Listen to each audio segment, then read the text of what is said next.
This is the 2024 Buick Encore GX. Is it a best kept subcompact SUV secret? Hey everybody, it's Tom from Vehicle Visionary. I hope you're having a great day. And in today's video, I'm gonna give you the information with this Buick Encore GX that I borrowed from my friends at Morgan Buick GMC to answer that question. And there are some changes to tell you about for 2024. You know, the Buicks have often been known as your grandmother's vehicle. Not so much now. Definitely making some changes, moving in a different direction. And here is one of those changes. We start right here with the Tri-Shield logo. That's a change for a Buick for 2024. And as far as the front end goes for this Encore GX, you're going to notice that it has more of a forward-leaning look to it. Design, maybe is a better way to put it. Everything comes to a crescendo right here in the center. It's all accented by the lines with the hood. Everything works its way down. And we have the new winged LED daytime running lights up there, along with the LED headlights. Nothing new where the headlights are concerned, but that design up there really gives it a more sporty look. You'll see the ST logo here with the grille, a little bit of chrome surround. So if you like chrome, let's not say that the way I did previously. Chrome, it's chrome, right? Okay. It's all right to point that out if you want to laugh. You can laugh at me and not with me on that, but I'll laugh at myself anyway. But that's what we have where this model is concerned. A really nice, fresh look.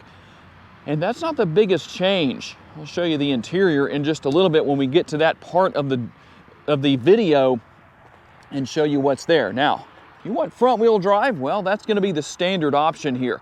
But all trim levels do offer all wheel drive. And in this particular case, we're looking at 225 on the width with our tires, a 50 series sidewall wrapped around the 18-inch gloss black wheels. We will have manually folding but power adjustable side view mirrors. They are heated and they are power adjustable. Blind spot monitoring is built in. The only thing missing there is going to be the turn signal indicator built in. And here is the remote for 2024. We'll take advantage of the sun to light that nicely for you and give you a good look as far as how that looks. There's that new logo right there. And on the door handles here, we have a combination of chrome and the Summit White exterior color. And you'll find the button here not only on the front door handles, but on the rear as well. That's passive entry. What does that do? That means you can come to the front or rear doors when you have the remote on your person and unlock all four doors or lock all four doors from either the front or the rear. We'll finish things off here with the LED taillights, also going to have that new Tri-Shield logo right there, and nice body lines with the roof. Now, you don't have the shark fin antenna like a lot of models have these days. Tell me what your thoughts are on that. The roof rails are here, but no sunroof, at least in this particular case. Now, this is not the highest trim level by any means, but you're still getting a lot for what you pay for. Let's talk about what's going to motivate this model to get down the road. Under the hood of this front-wheel drive version of the Encore GX is the 1.3-liter turbocharged three-cylinder. It makes 155 horsepower and 174 pounds-feet of torque. It is mated to a CVT. Now, if you say to yourself, "Man, I'm done. If it's a CVT, I'm not interested." But don't walk away just yet. If you go with all-wheel drive, you will have a 9-speed automatic transmission. So there is an option to do away with that CVT and have a conventional transmission. MPGs come in at 29 city, 31 highway, 30 combined, and 3.3 gallons of gas per every 100 miles driven. And if you're curious, the gas tank will hold 13.2 gallons. When properly equipped, you can tow up to 1,000 pounds with your Encore GX. I don't know how many people would be worried about that, but in case you wanted to know, well, there's that information, because there's always that one person that asks, why didn't you share this or why didn't you share that? So I'm trying to share it.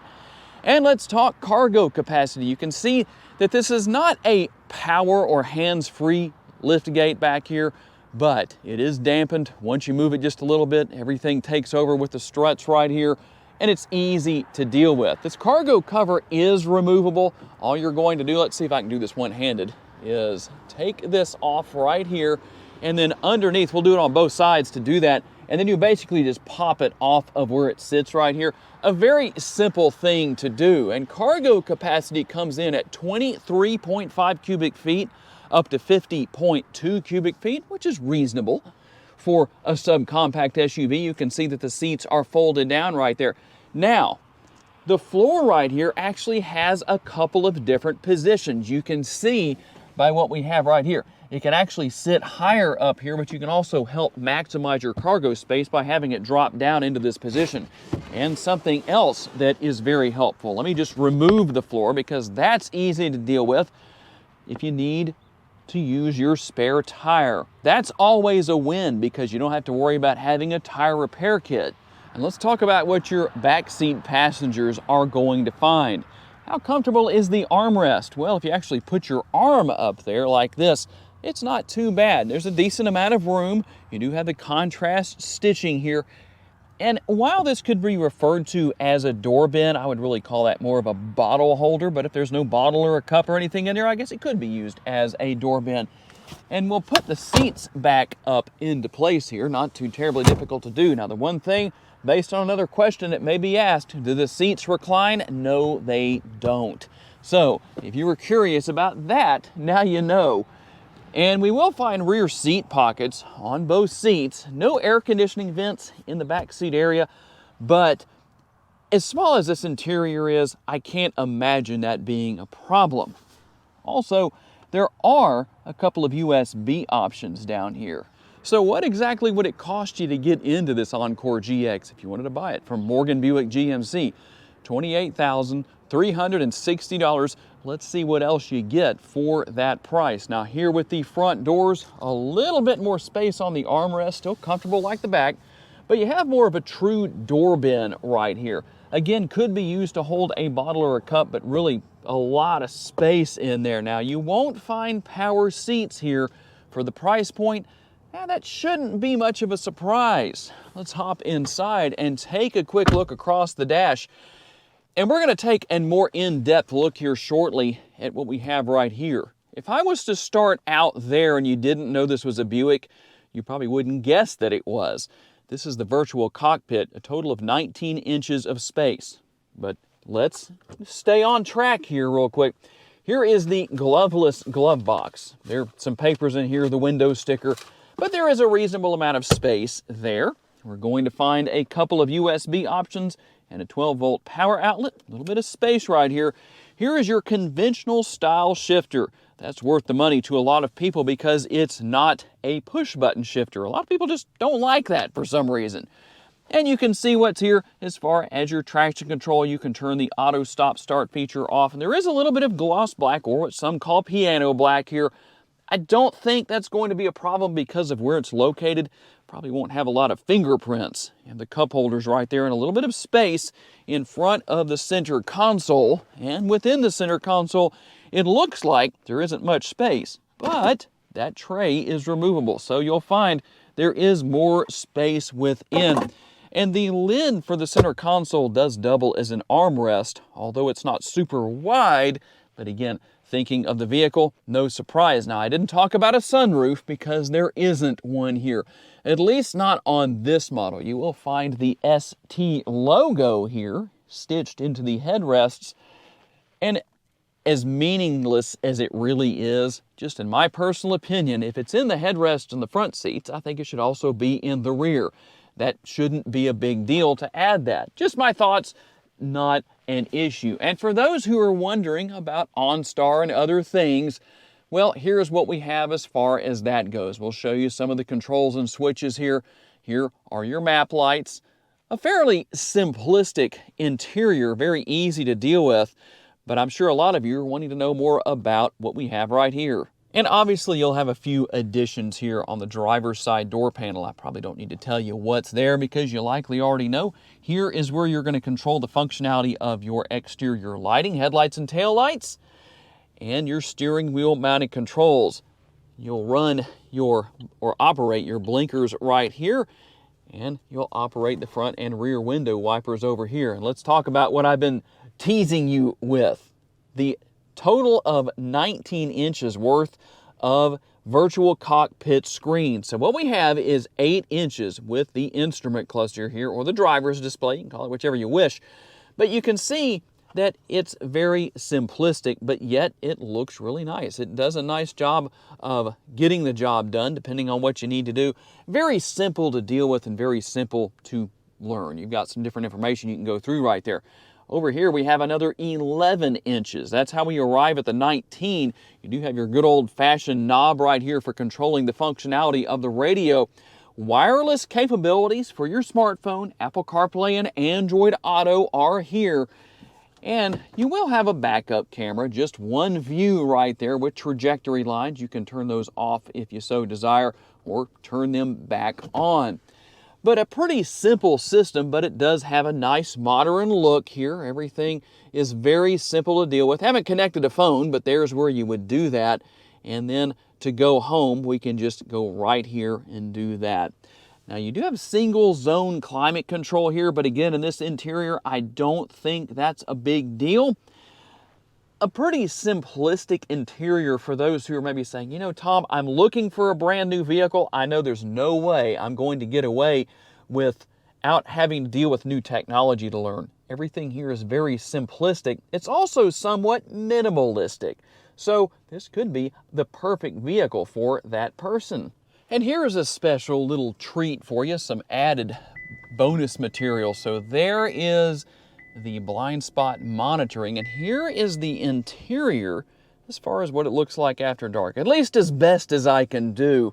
I know it's not completely dark where we are, but it gives you an idea of what everything looks like. And let me do this just so we can get a little bit of light in here and you can kind of see. Well, there's the lights. Probably not the best view. Maybe from here that's a little bit better. Kind of give you an idea of what it looks like after dark, but I did want to show you the exterior lighting on this model as far as what it looks like in the darkest situation we can get in here. Darkest environment, I should say. Situation is probably not the right way to put that, is it?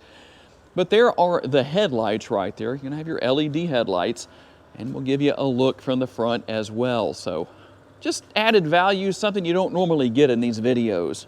Let's get out on the road for our test drive and see what it's like to drive this model as far as the Encore GX goes. The ride quality seems to be pretty comfortable. Even though these are not power adjustable seats, I still was able to adjust the driver's seat into a position where I'm pretty happy. I'm pretty comfortable with it. I think I could enjoy driving for quite a while.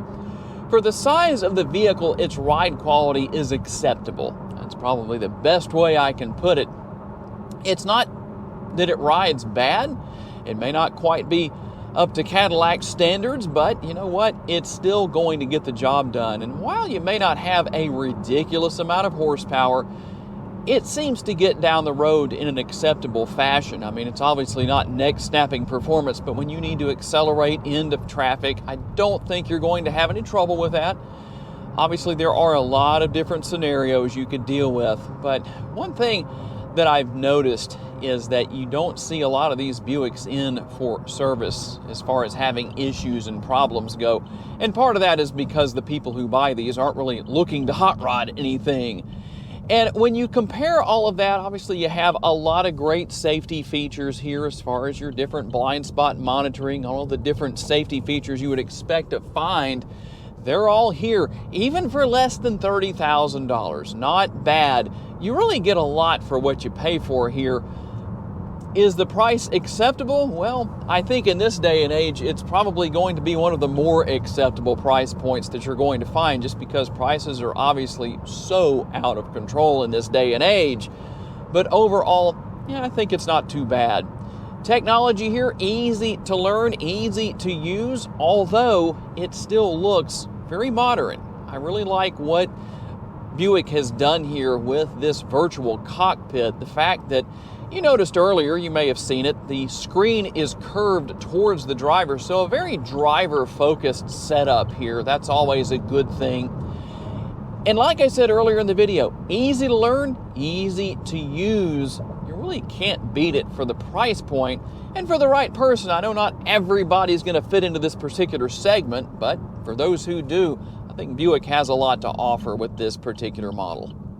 Okay, tell me what you think about the 2024 Buick Encore GX. Is it a best kept subcompact SUV secret? I'm curious to receive your feedback.